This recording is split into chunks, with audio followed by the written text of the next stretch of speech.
सबसे common wearable medical device है smart watches and fitness trackers, जिसे वॉच की तरह रिस्ट पर पहना जाता है और ये blood pressure, heart and pulse rate, oxygen level, ऐसी कई चीजों को मेजर करता है। डाइजेस्टिक ट्रैक्ट के ज्यादातर टेस्ट और डायग्नोसिस में यूज होता है एंडोस्कोपिक पिल कैमरा, जो 2.5 सेंटीमीटर लंबा और 1 सेंटीमीटर चौड़ा होता है, जस्ट लाइक अ कैप्सूल।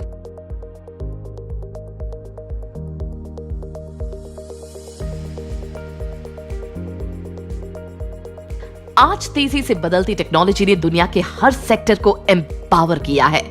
कभी सोचा था एलेक्सा या सिरी जैसी टेक्नोलॉजी के बारे में, जिन्हें आप बस ओरली इंस्ट्रक्शंस देंगे और काम चुटकियों में हो जाएगा? या मोबाइल फोन ही आपका बैंक, कैमरा, म्यूजिक, स्टीरियो सब बन जाएगा?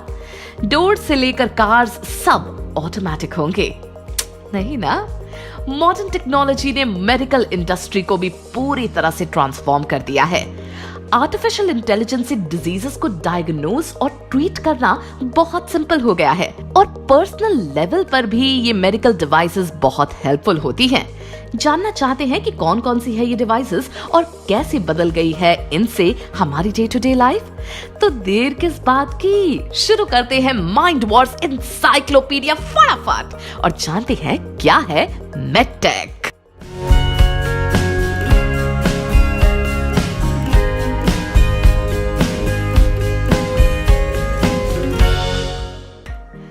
मेडटेक उन टेक्नोलॉजीज को कहा जाता है जो मेडिकल इंडस्ट्री से जुड़ी हुई है।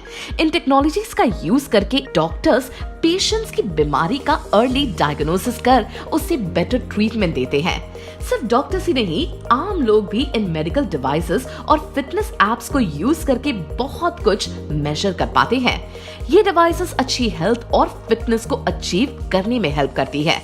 सबसे कॉमन वेरेबल मेडिकल डिवाइस है smart watches and fitness trackers, जिसे वॉच की तरह रिस्ट पर पहना जाता है और ये blood pressure, heart and pulse rate, oxygen level, ऐसी कई चीजों को मेजर करता है।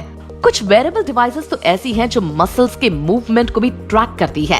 आपका फोन जो फुटस्टेप काउंट शो करता है, वो इसी मसल मूवमेंट को काउंट करके ही पॉसिबल होता है।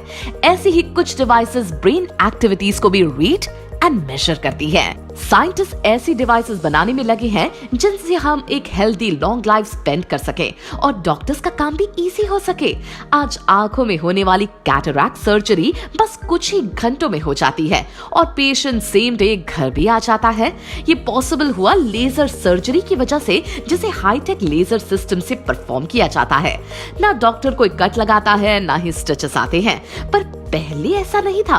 पहले ये सर्जरी मैन्युअली की जाती थी, जिसमें कट और स्टिचेस लगते थे और पेशेंट को 2 से 3 दिन हॉस्पिटल में ही रहना पड़ता था। इतना ही नहीं, आज बहुत सी सर्जरीज रोबोट्स करते हैं। ऐसे रोबोट्स जिन्हें डॉक्टर्स ऑपरेट करते हैं। रोबोटिक सर्जरीज में डॉक्टर्स कंप्यूटर के जरिए इन रोबोटिक आर्म्स को ऑपरेट करते हैं। रोबोटिक आर्म्स ह्यूमन हैंड से ज्यादा प्रिसिशन से काम करती है, जिससे डेलिकेट और कॉम्प्लिकेटेड सर्जरीज परफॉर्म करना भी पॉसिबल हो जाता है। गॉल ब्लैडर और प्रोस्टेट रिमूवल से लेकर ट्यूमर्स और कैंसर को बॉडी से अट्रैक्ट करने तक में रोबोटिक सर्जरीज का यूज किया जाता है। आप जानते हैं, पहले गॉल ब्लैडर रिमूव करने के लिए डॉक्टर्स एब्डोमिनल एरिया को कट लगाकर फुल्ली ओपन करते थे और फिर गॉल ब्लैडर रिमूव करके बहुत सारी स्टिचेस लगाते थे। पर रोबोट्स की हेल्प से आज ये सर्जरी बस 3 to 4 होल्स करके ही हो जाती है। इस तरह से रिस्क फैक्टर कम होता है और पेशेंट की रिकवरी भी तेजी से होती है। लेकिन क्या आप जानते हैं कि आज टेक्नोलॉजी इतनी एडवांस है कि डॉक्टर्स वर्चुअल सर्जरीज भी कर सकते हैं। जी हाँ, ये पॉसिबल हुआ है आर्टिफिशियल इंटेलिजेंस की मदद से। जैसे आप आज गेम जोन में अपनी आंखों पर गॉगल लगाकर किसी गेम वर्ल्ड में चले जाते हैं, ठीक वैसे ही ये AI गॉगल्स डॉक्टर्स के लिए वर्चुअल ऑर्गन्स क्रिएट करते हैं, जिन पर वो कॉम्प्लेक्स सर्जरीज परफॉर्म करने की प्रैक्टिस करते हैं, ताकि जब वो रियल में ऑपरेट करें तो कोई रिस्क ना रहे। वैसे आपने प्रिंटर से पेपर या क्लॉथ प्रिंट होते तो देखे होंगे, पर क्या प्रिंटर से ह्यूमन ऑर्गन प्रिंट होते हुए देखा है? जी हाँ, ये कमाल है 3D प्रिंटिंग का। 3D प्रिंटर से मल्टीपल लेयर में प्रिंटिंग करके 3D ऑब्जेक्ट क्रिएट किया जाता है। इस प्रिंटर में पेपर की जगह प्लास्टिक, रबर और मेटल्स का यूज होता है। इन 3D प्रिंटर से अभी लिम्स प्रिंट की जाती हैं। बॉडी के किसी भी पार्ट की बोन को इस प्रिंटर से क्रिएट किया जा सकता है। बोन्स को बनाने के लिए टाइटेनियम मेटल का यूज होता है। प्रिंट करने के लिए बस एग्जैक्ट मेजरमेंट्स और कुछ इंस्ट्रक्शंस मशीन में फीड करने होते हैं और बस कुछ ही घंटों में वो पार्ट बनकर रेडी हो जाता है। रबर का यूज करके 3D प्रिंटर से वाइटल ऑर्गन्स भी प्रिंट किए जाते हैं, जिसे सर्जन सर्जरी प्रैक्टिस के लिए यूज करते हैं। लेकिन साइंटिस्ट की कोशिश है कि फ्यूचर में ह्यूमन सेल्स का यूज करके रियल वाइटल ऑर्गन्स को भी 3D प्रिंटर से प्रिंट किया जा सके, जिससे किसी भी ऑर्गन ट्रांसप्लांट के लिए डोनर की जरूरत ही ना पड़े। पर ये ऑर्गन क्रिएट करने की कहानी कोई नई नहीं है। क्या आप जानते हैं, सबसे पहली आर्टिफिशियल किडनी एक वॉशिंग मशीन का एडैप्शन थी। क्या हुआ, शॉक लगा? But this is a fact. Actually, kidney का काम वेस्ट मटेरियल को फिल्टर कर ब्लड को प्योरीफाई करना होता है।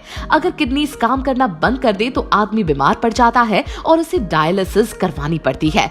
कई केसेस में किडनी का ट्रांसप्लांट भी किया जाता है। वर्ल्ड वॉर 2 के समय एक डच डॉक्टर विल्हेल्म कॉल्फ ने वॉशिंग मशीन के मूवमेंट्स को नोटिस किया कि कैसे वो कपड़ों से स्टेन्स रिमूव करती है। बस फिर क्या था, डॉक्टर ने वॉशिंग मशीन में कुछ मॉडिफिकेशंस करके आर्टिफिशियल किडनी ही बना डाली।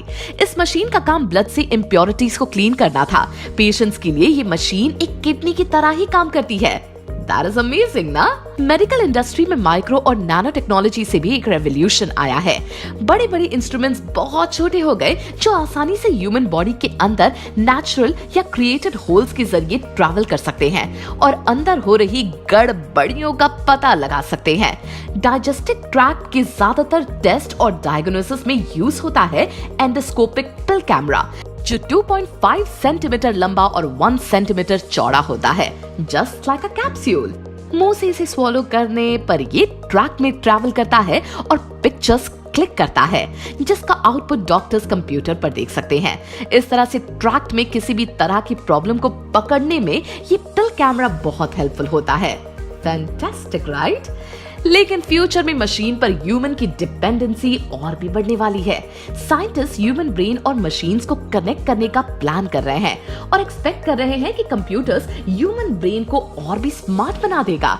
South African engineer Elon Musk की कंपनी न्यूरालिंक इसी आइडिया पर ही बेस्ड है, जो ह्यूमन की ब्रेन पावर को बूस्ट करने की स्ट्रैटेजीज डेवलप कर रही है।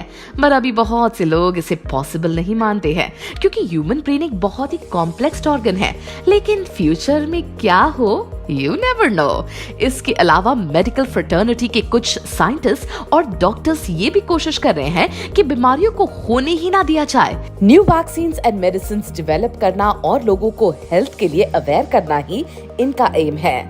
Because we all know that prevention is better than cure, right? तो आप भी अपने आप को हेल्दी प्रैक्टिसेस में इन्वॉल्व कीजिए, एक्सरसाइज रूटीन और हेल्दी डाइट फॉलो कीजिए, और हाँ, अपने आप को अवेयर और अप टू डेट रखने के लिए देखते रहिए माइंड वॉर्स, सिर्फ यूट्यूब चैनल पर।